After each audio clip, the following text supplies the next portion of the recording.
Jour 633. Aujourd'hui, il y a beaucoup de mises à jour en provenance d'Avdiivka. L'offensive russe a récemment ralenti. Et ce n'est pas surprenant, car la dernière vague d'attaques qui a eu lieu dans le nord de la région n'a donné que peu ou pas de résultats et a contraint les Russes à repenser leur tactique. L'objectif principal des forces russes dans cette région est de percer les défenses ukrainiennes dans l'usine chimique et de pénétrer dans les installations. Il s'agissait d'une autre opération éclair qui aurait dû assurer l'effondrement rapide de la défense ukrainienne et la reddition d'Avdiivka. Car en prenant le contrôle de l'usine chimique, les forces russes couperaient toutes les routes d'approvisionnement vers la ville, fermant ainsi la poche autour du principal bastion ukrainien.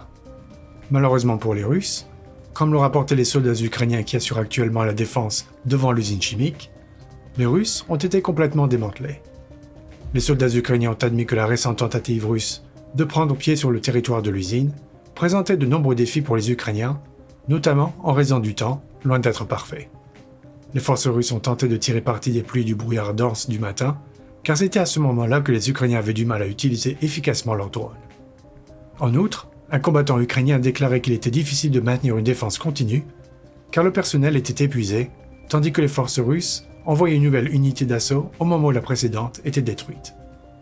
Le colonel Alexander Stupun, porte-parole du groupe des forces ukrainiennes Tavrisk, a rapporté que les éléments d'assaut russes Storm et Storm Z ont subi des pertes importantes et que seulement 10 à 15% environ du personnel initial de certains détachements ont survécu. Afin de maintenir la motivation des forces russes, les soldats ont reçu l'ordre de placer des drapeaux russes le long de la ligne de contact. Les soldats russes devraient risquer leur vie pour placer le drapeau le plus près possible des positions ukrainiennes. Pendant ce temps, les forces ukrainiennes contrôlent étroitement les positions russes, et dès que le nombre de soldats russes commence à augmenter visiblement dans une direction particulière, les Ukrainiens en font une cible prioritaire. Les Ukrainiens ont ainsi réussi à empêcher les Russes d'accumuler un nombre critique de forces et de mener un assaut. Les Ukrainiens continuent également de contrôler Terikon depuis le ciel et d'éliminer le personnel et l'équipement ennemi. Un combattant ukrainien a rapporté qu'au cours des derniers jours, ils avaient réussi à détruire plusieurs dépôts de munitions remplis de missiles pour système ATGM. Terikon est un endroit très propice pour les positions ATGM, car il permet de toucher presque n'importe quelle cible dans un rayon de 4 km. De plus, des sources russes rapportent que l'utilisation d'octocoptères d'assaut lourd, le cauchemar des Russes, est en augmentation. Le drone a un pouvoir dévastateur, car, alors qu'un drone ordinaire transporte des grenades, le soi-disant Baba Yaga transporte facilement 4 énormes mines. Le calibre de ces mines est de 82 mm. Parfois, le drone est équipé d'ogives RPG-7. Le drone est généralement utilisé pour détruire des concentrations de forces ennemies à l'intérieur des abris dans les tranchées et les dépôts de munitions, ou dans les chars et autres équipements lourds. Il est intéressant de noter que, tout comme dans l'aviation régulière, le drone n'est jamais envoyé seul en mission et est généralement soutenu par au moins un drone de reconnaissance pour avoir une vue d'ensemble et au moins un petit drone d'assaut équipé de grenades pour chasser les soldats russes qui pourraient tenter d'abattre l'octocoptère avant qu'ils n'atteignent la cible principale.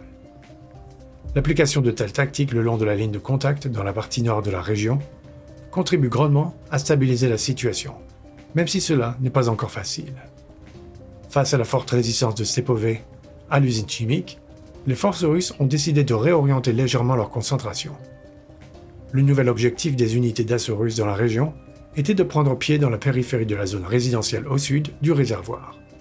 En ce moment, de violents affrontements ont lieu à la station de pompage d'eau. Les combattants ukrainiens pensent que les attaques ici sont temporaires et que les Russes reviendront à leur tentative de couper les routes d'approvisionnement. Cependant, les combattants ukrainiens ont déclaré que le commandant en chef Valery Zaloujny accordait une attention particulière à Avdiivka et contrôlait lui-même de nombreux aspects de la défense. Les soldats estiment donc que l'encerclement que les Russes tentent de mener n'aura jamais lieu.